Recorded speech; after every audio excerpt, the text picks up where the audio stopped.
कोई जान को खतरा नहीं है, ये तो एक माहौल बनाना है, मीडिया में चलाना है कंगना को। अगर कंगना को जान को खतरा तो अब से पहले लाखों बेटियों के अभी चंद दिनों में लाखों बेटियों के रेप बलात्कार हुए हैं, उनको कितनी सुरक्षा दी गई? आप जाकर देखिए गोरखपुर में क्या हुआ, आप जाकर आगरा में देखिए वो एक बहन को मार दिया गया, उनको किसी सुरक्षा दी? अभी इनका गठबंधन होता शिवसेना से तो कोई रंजिश नजर नहीं आती।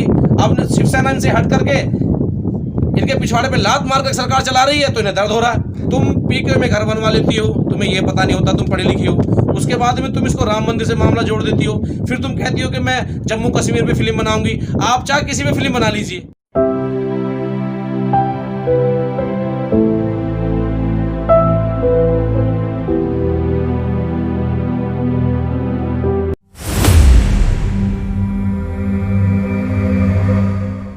देखिए, पहली बात तो कंगना को बॉम्बे की जनता से माफ़ी मांगनी चाहिए, क्योंकि जहां से उनका करियर बना उस जिस जनता ने उनको इतना प्यार दिया और वो बुलंदियां दी, उस जनता को उन्होंने पीको से तुलना कर दी। तो इसका मतलब जो है, उनके शब्दों में कहने का मतलब ये है कि बॉम्बे में, महाराष्ट्र में पाकिस्तान के लोग रहते हैं तो उनका क्या अधिकार है, तो उन पर देशद्रोह का मुकदमा कायम होना चाहिए।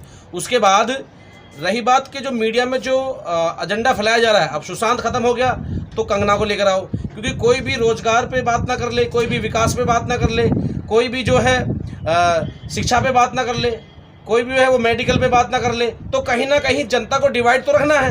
तो कंगना एक सेलिब्रिटी है तो उस पर ज़्यादा फोकस जाएगा। अभी आप देख ही लीजिए जिस तरीके से कंगना ने बयान दिया है कि मेरा घर तोड़ा गया, मुझे लगता है जैसे मैं जो बॉम्बे है वो पीओके बन गया है, तो आपने घर ही क्यों लिया था? ठीक है, और अगर घर टूटा है तो इसमें आपत्ति क्या आ गई? आप कोर्ट जाइए। आप जो है आप जो ये दिखाने का प्रयास कर रहे हैं कि एक शोषण किया जा रहा है। आपने दिल्ली के उन 48,000 घरों से पूछा जो रेल के साइड में बसे हुए हैं, उनको नोटिस दिए गए हैं, वो घर जब बेघर होंगे तो वो कहाँ जाएंगे? लेकिन बीजेपी सरकार महाराष्ट्र सरकार को गिराने के चक्कर में अपने राजनीतिक फायदे के लिए महाराष्ट्र की कंगना की आड़ में महाराष्ट्र सरकार को घेरने का काम कर रही है। और तब ये वही कंगना है जो संविधान को गलत बताती है, जो SC/ST मुद्दे पर डिवाइड करने का काम करती है। आज जब अपने ऊपर शोषण हुआ, आज अपने ऊपर अत्याचार हुआ, तो आज संविधान की दुहाई दी, आज लोकतंत्र की दुहाई दी, आज पता लगा कि शोषण कैसा होता है।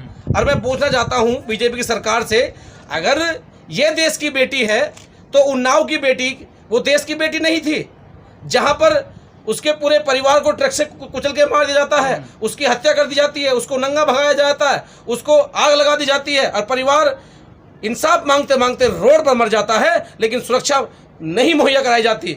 लेकिन मैं उन अंधभक्तों और मनुवादियों से लोगों से कहना चाहता हूं कि इस देश में जो जाति की राजनीति करते हैं, कि आपने देख लिया कि यहाँ पर अगर कोई जाति है तो गरीब और अमीर की, कंगना अमीर है तो उसको वाइस श्रेणी की सुरक्षा दे दी गई, और वो उन्नाव की लड़की गरीब थी तो उसका शोषण होता रहा, वो इंसाफ के लिए उसका परिवार मर गया लेकिन इंसाफ तक नहीं मिला। तो इस तरीके से बीजेपी दिखावे की राजनीति करने का काम करती है। जिस प्रकार से 2 दिन से लगातार मीडिया, पहले सुशांत राजपूत, अब कंगना, इनका ये मैनेज मीडिया है, जो मैनेज मीडिया है वो ना तो विकास के मुद्दे उठाती है, ना रोजगार के मुद्दे उठाती है, ना अपराध के मुद्दे उठाती है। इसका सीधा काम है जिससे बीजेपी सरकार डाउन होगी, जो मोदी पे प्रहार करेगा, उस मुद्दे को कैसे डिवाइड करना है। तो कंगना का मुद्दा कुछ भी मुद्दा नहीं है, जो गलत है वो एक्शन महाराष्ट्र सरकार ने लिया है, और जो गलत नहीं है तो महाराष्ट्र सरकार एक्शन नहीं लेती। तो ये तो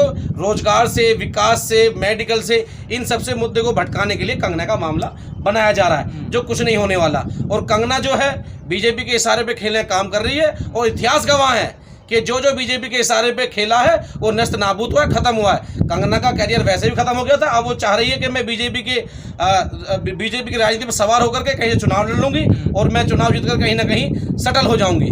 अगर कंगना सेलिब्रिटी है, कंगना का बैकग्राउंड जो है वो रिच फैमिली से आता है, तो उसको सुरक्षा मुहैया कराई जाती है, और उसके बाद में सीधा टारगेट किया गया महाराष्ट्र सरकार वर्सेस कंगना, जबकि कंगना कोई कद नहीं है।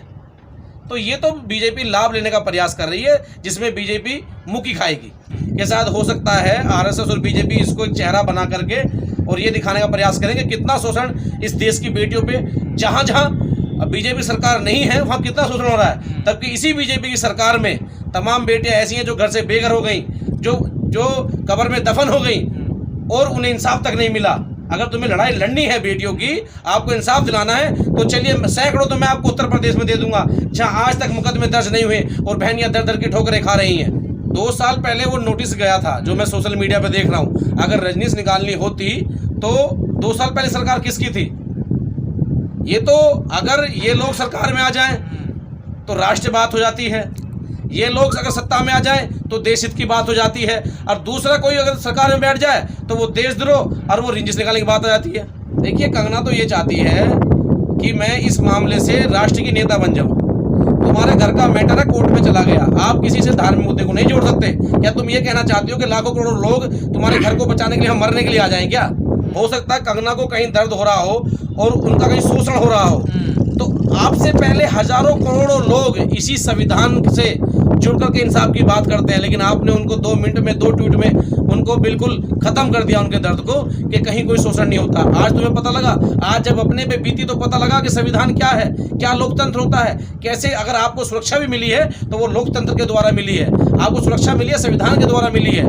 तो ये आपको समझना पड़ेगा कि आप इस देश की बेटी है, महिला है, हम आपका सम्मान करते हैं, लेकिन आपकी भावनाएं जो बीजेपी से जुड़ी हुई हैं और बीजेपी की आड़ में आप अपनी सत्ता करना चाहती हैं और कहीं ना कहीं महाराष्ट्र सरकार को आप टारगेट करके कि मैं इसका लाभ ले लूंगी, तो आपको गलतफहमी में है। जो भी काम वहां पर हुए हैं लीगल तौर से हुए हैं, संवैधानिक दायरे से हुए हैं। अगर इन्हें लगता है गलत है तो आप सीधा कोर्ट का दरवाजा आपने खटखटाया है, प्रेस कॉन्फ्रेंस के द्वारा लाइव वहां पे जो है जिरह हो रही है, बहस हो रही है, वकील बहस कर रहे हैं, तो आप बखेड़ा क्यों खड़ा कर रही हो? अपने पे आए तो तुम 10-10 ट्वीट कर रही हो कि मैं दिल्ली से आ रही हूँ, मैं एयरपोर्ट जा रही हूँ। इसका मतलब क्या है? और आपके वहाँ समर्थक खड़े हो जाते हैं करनी सेना के, उसके बाद आपके आरपीआई पार्टी के जिनका कोई अस्तित्व नहीं है, और ये वो वही करनी सेना जो आपकी फिल्म रिलीज नहीं होने देती। तो कहीं ना कहीं ये राजनीति का जो है, राजनीति चाशनी चाटने के लिए, राजनीतिक लाभ लेने के लिए ये लोग इस बखेड़े को खड़ा कर रहे हैं कि ये चाहते हैं कंगना की आड़ में हम लोग महाराष्ट्र सरकार को गिराने का काम करें। लेकिन ये वो शिवसेना है जिसने बीजेपी को कई साल, मैं कह सकता हूँ दशकों राज कराया, लेकिन अब वो समय नहीं है।